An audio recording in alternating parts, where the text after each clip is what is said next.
What's up, boxing fam? I've been out for a week or two. Been coming home late. I ain't get a chance for the contest. You know, for D-Style and the crew and everybody else that for the Alexander Urango fight.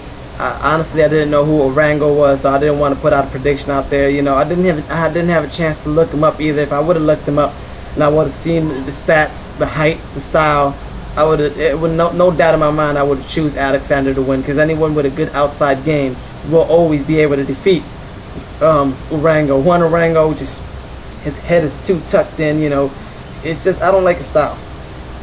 I could talk more about Urango. The first time he won a title, he didn't win. The first time he won a title was when Ricky Hatton moved up and went to fight Collazo, and his title, Ricky Hatton's title at 140, was vacant.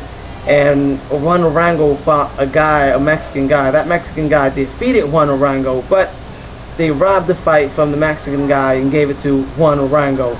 So he didn't even win the title that he won. You know, Ricky Hatton moved up to Collazo, and Collazo defeated Ricky Hatton, but they robbed Collazo and they gave the fight to Ricky Hatton, and they stole Collazo's belt and gave it to Ricky Hatton. Ricky Hatton figured, man, Collazo was knocked me out, so let me go back down to 140. Ricky Hatton went back down to 140, and he fought Urango and beat Urango with a 12-round decision.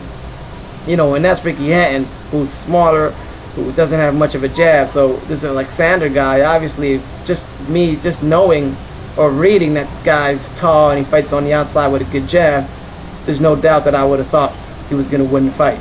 Anyway, I didn't get to do a prediction versus Clottey and the Pacquiao, but I did do a couple bets, you know, more like you buy me lunch type bet where I work, where I did bet that Pacquiao would win a decision win. That's what, you know, I thought, and that's what pretty much happened.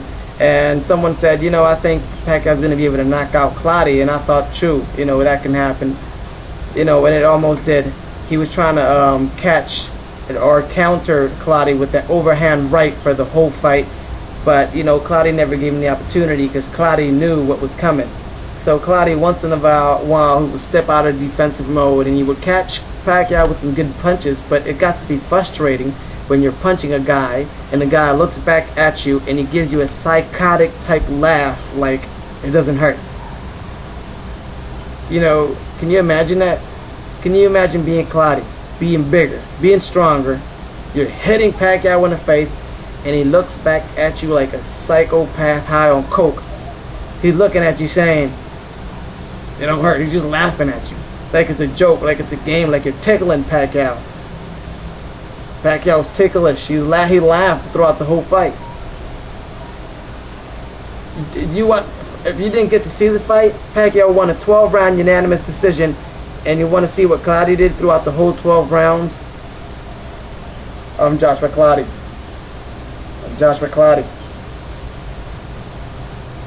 That's the only thing he did for the whole damn fight. And bro, I had to put in 20, you know, I had two of my friends that were just here that left just as disappointed and disgusted as I am with this trashy pay-per-view, where I had to put $20 from my hard-earned money, and my friends, same thing, to put $60 together so I can order this fight. And that's what we saw.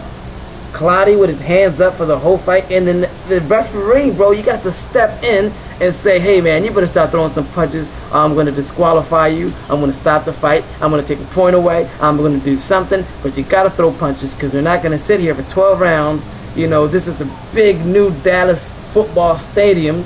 You have some 50,000 people here, and all you're doing is you're standing and throughout the whole fight with your hands up like this, and that's all.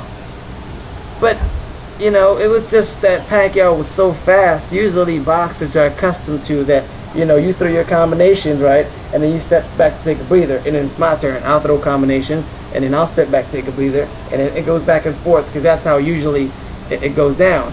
But when you're standing there with your hands up and you're waiting for your opponent to step back and take a breather, but then you have a guy like Pacquiao who has unhuman-like super lungs that never steps back at any moment to take a breather, then you have no choice but to stay with your hands up throughout the whole fight.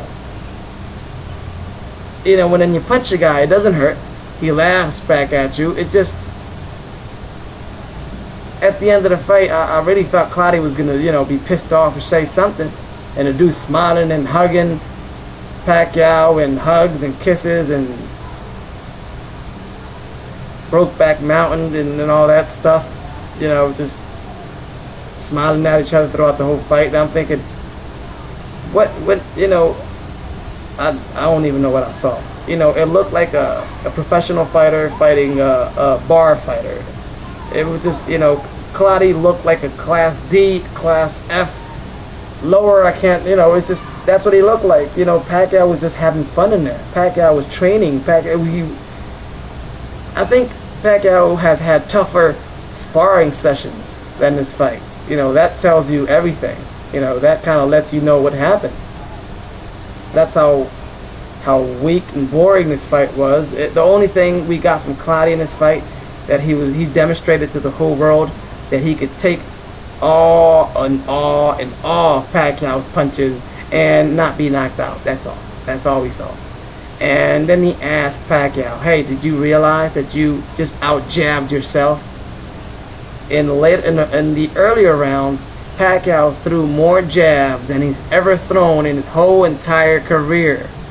And I'm talking about now, over 30 years of age. Now, at a higher weight class where he should be heavier, where he should be slower. Now, he throws more jabs than he's ever thrown throughout his whole career. Yo, you know, I would like to sit here and say, you know, it was great, it was awesome, it was a great fight, because I like Manny Pacquiao. You know, I'm a fan of boxing like everybody else. But I can't sit here and act, you know, or support something that I can't believe. I can't, to me, this is unreal what I was seeing. You know, a guy never tires. He throws a billion punches. All his punches are power punches. He never tires out. His movements from side to side, it was just too much, just too incredible. So incredible that I'm still in shock that I don't even know what I just saw. I saw a man that never tired. He threw about 1 billion punches, and Clottey was never had a chance to put his hands down. Never had a chance to put his hands down. And every time he connected Pacquiao would respond with like a flurry of punches, and then keep throwing, and then keep throwing, and then keep throwing, and then Clottey was just obligated to keep his hands up throughout the whole fight. You know, really, I don't know what I saw. And then, you know, Clottey, he was smiling. He was okay, because he must have, you know, he probably got $2, $3, $4 million for this fight. So anybody would be, I would be happy. Even if I lost, I'll be happy for Clottey, you know. But the thing is, this is the thing. This is the thing. Why is Mayweather, why is Shane Mosley, they're not going to want to fight Pacquiao now? Because from what I saw in this fight, from what I saw in the Cotto fight, there is no way that Shane Mosley, there is no way that Floyd Mayweather can defeat Pacquiao. It's just no way.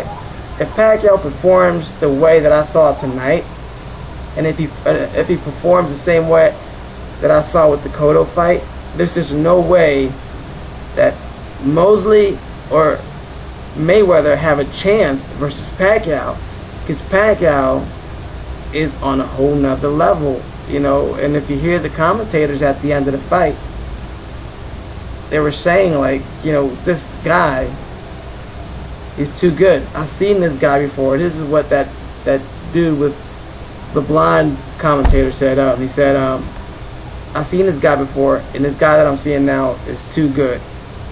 He's too good, and nobody's going to want to get in the ring with him. If anyone saw the fight, you tell me. If you saw the fight, you tell me. Do you actually think that Mayweather or Shane Mosley or both of them at the same time have a chance to gang up and beat Pacquiao? Nah, man. Pacquiao could beat them both at the same time in the ring. It's just too much. What I saw was too much, too unreal, and I still can't believe what I saw. And that's my opinion, man. No, I don't want to hate on anyone. I don't want to, you know, disrespect anyone with those type of comments. But the honesty is that it was just too much. Just too much. Just something that was just too out of the ordinary for me. So peace and much respect to the whole fam. And that's just my thoughts on there, man. Much love to the whole fam.